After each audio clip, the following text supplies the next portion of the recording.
Welcome back to your go-to source for real verified news from around the globe. If you want the headlines without the fluff, you're in the right place. I'm Adil Raz, and here are today's top global stories for April 16, 2025. Let's dive in. United States Trump hits China with 245% tariff.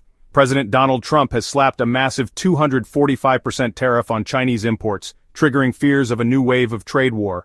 The White House says it's a move to protect national interests, but critics warn it could hike prices for American families.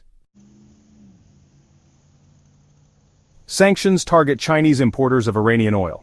The U.S. Treasury imposed fresh sanctions on Chinese firms linked to Iranian oil imports, including a key teapot refinery. This is part of Washington's broader effort to choke Iran's oil revenue. Medicare drug law overhaul. Trump is also pushing Congress to revamp the law that allows Medicare to negotiate drug prices. His goal? Lower costs for seniors, but some lawmakers warn of potential fallout from pharmaceutical companies. Tragedy at Fairground Park. A mass shooting in Fairground Park left 1 dead and 4 injured. It's the latest in a string of shootings that continue to shake communities nationwide. California fights back against tariffs. California Governor Gavin Newsom is taking legal action against Trump's tariffs, arguing they'll devastate the state's economy, especially its tech and agriculture sectors.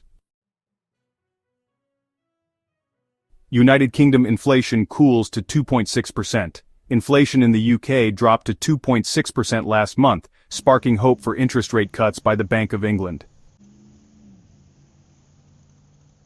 Birmingham bin strike drags on. Garbage continues to pile up in Birmingham amid a prolonged bin strike over proposed wage cuts. Trade Secretary heads to China. Despite diplomatic tension, UK Trade Secretary Jonathan Reynolds plans a visit to China to address concerns over British Steel's Chinese ownership. MP denied entry to Hong Kong.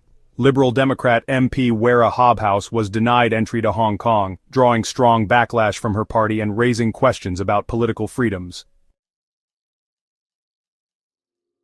Ukraine NATO shows support in Odessa. NATO chief Mark Rutte visited Odessa, reinforcing Western support as Ukraine faces unrelenting attacks from Russia. Ukraine strikes back. Ukrainian forces launched a major strike on a Russian missile brigade held responsible for deadly civilian attacks in Sumy.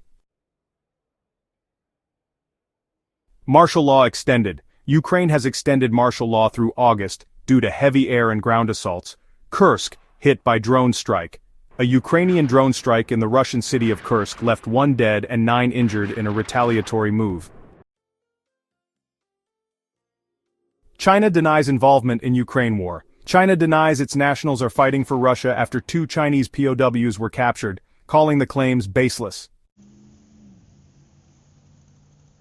Russia offers to mediate U.S.-Iran talks. Moscow is offering to step in as a mediator between the U.S. and Iran amid renewed nuclear negotiations. Putin to meet Qatar's emir. Putin will meet with Qatar's emir to discuss the Ukraine conflict and global energy issues.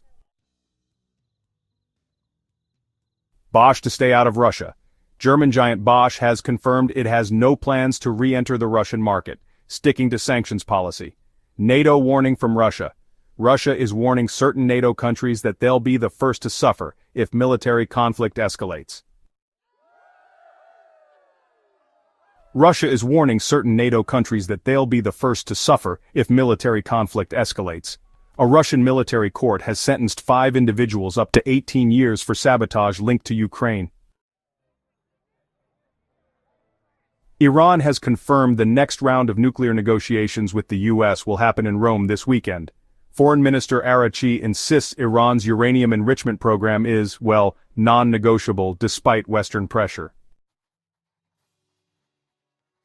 IAEA Director Rafael Grossi is in Tehran for key discussions likely focused on nuclear site inspections.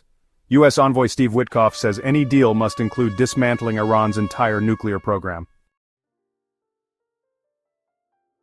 Beijing is planning a UN Security Council session to accuse Washington of bullying over trade policies. Chinese leaders signal readiness to negotiate if President Trump approaches discussions with mutual respect. Pakistan has deported over 30,000 undocumented Afghan migrants as part of a major crackdown. That's your America Unveiled update, fast, clear, and always verified. If you found this helpful, smash that like button, hit subscribe, and turn on the bell so you don't miss tomorrow's headlines.